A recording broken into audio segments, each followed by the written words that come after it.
Well, the war of the words on this continues with tweets from Mika Brzezinski.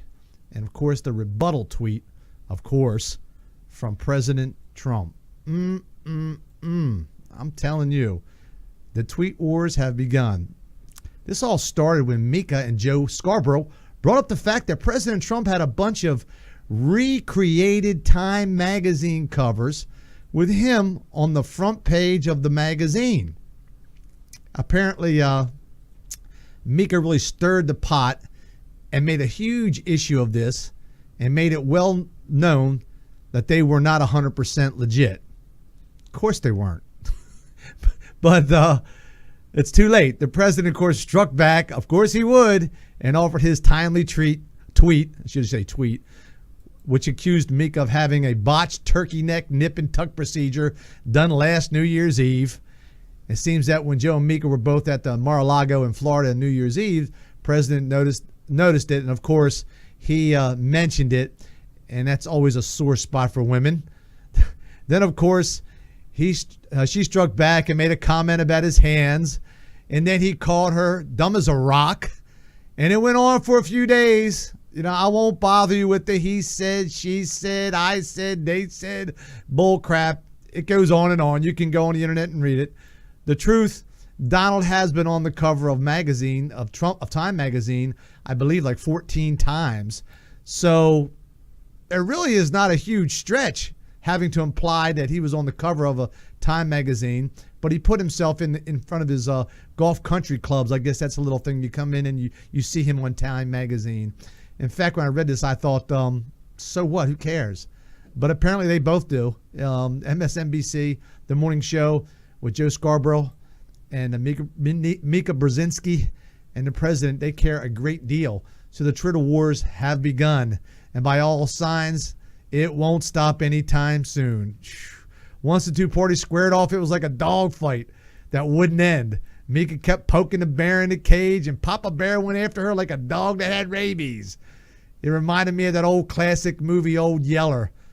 Oh, yes. Oh, and speaking of Old Yeller, here's some of the quotes from the movie that you may have been confused that were also part of the Twitter wars.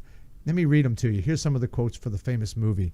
He made me so mad at first that I wanted to kill him. Still, they needed money, and they didn't realize whatever man does, he's bound to take some risks. Yeah? Or how about, I knew then that I loved him as much as I did Mom and Papa, and maybe in some ways even a little bit more. I reached in and I let him lick my hand, and I said, I'll be back. I'm promising I'll be back. That was some of the quotes. That was rough, he said. That was as rough a thing as I've ever heard tell of happening to a boy, and I'm mighty proud to learn how my boy stood up to it. You couldn't ask any more of a grown man. Hard to tell the difference between some of those Old Yeller quotes and some of their tweets, I'd say. But look, I don't blame the president for fighting back, okay?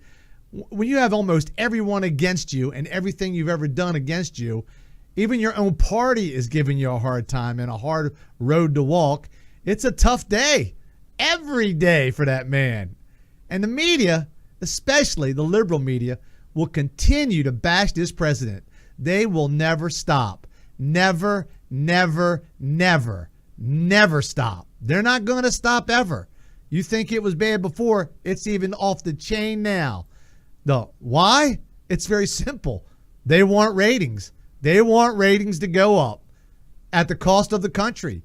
Look, they love the fact that they can be the thorn in the president's side. They love the fact that people are talking about them on the news reports. They love the fact that I'm even talking about them. They love the fact that they can simply poke the bear in the cage and make him mad again. They keep on playing the same game. It's an easy. They keep baiting him. Come on, Mr. President. You have to be smarter than they are. And drama is their calling card and their go-to. Don't buy into it. Don't be baited. Come on. They want this, so don't give it to them. Look, here's a suggestion.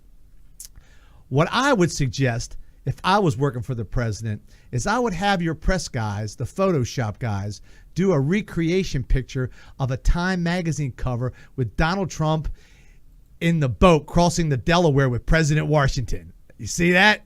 That would be sweet. Put that in your Mar-a-Lago. Or perhaps a Photoshop picture of Donald Trump on the moon, staking the American flag in a crater. Better yet, huh? Or do the one created by the Western Saloon Pictures. You know those ones that are recreated with the cowboy hat and chaps, huh? You can even have Melania dress up like one of those sexy country Western ladies at the piano bar. That's sweet. I know. Hey, I'm a giver. That's how I do things, okay? I would have 100 of those made, sign them all, sell them in an auction, and give all the money to proceeds to wounded warriors. You come out smelling like a rose. So don't be baited by these guys, okay? Look, you went to college, right? You have options here. Think about it, okay? Unfortunately, folks, this is the perfect storm.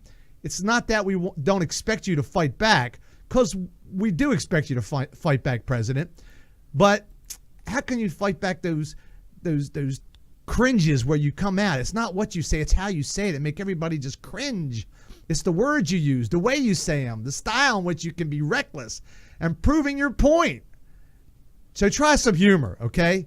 Use some wit, use some charm, like Mom used to tell me. Kill them with kindness. And of course, in your case, you'd have to add some New York sarcasm. We understand that. The media won't let up, and neither will the president. So if you guys, the media, would start acting a real, like, more journalist and not this, like TMZ. Start acting like Walter Cronkite or David Brinkley. You'd be a little bit more believable instead of acting like you're from TMZ. Then maybe you won't have to quit like the 3 reporters did at CNN, okay? The media is a lot like my 3rd grade teacher who constantly would sit and wait until I stepped out of line. And when I did something wrong and she was not happy with, bam, she pounced on me, man. And she made me feel like I was stupid. Yes, I blame you, Miss McGonigal. You crushed my dreams. You killed my hopes. I was going to be something one day. But I regress. So let's all pray tonight that the media will stop the nonsense and quit with the I gotcha questions and start working with him and working around the country to make things better. And not just for their agenda, because that's all they want is ratings. Enough's enough.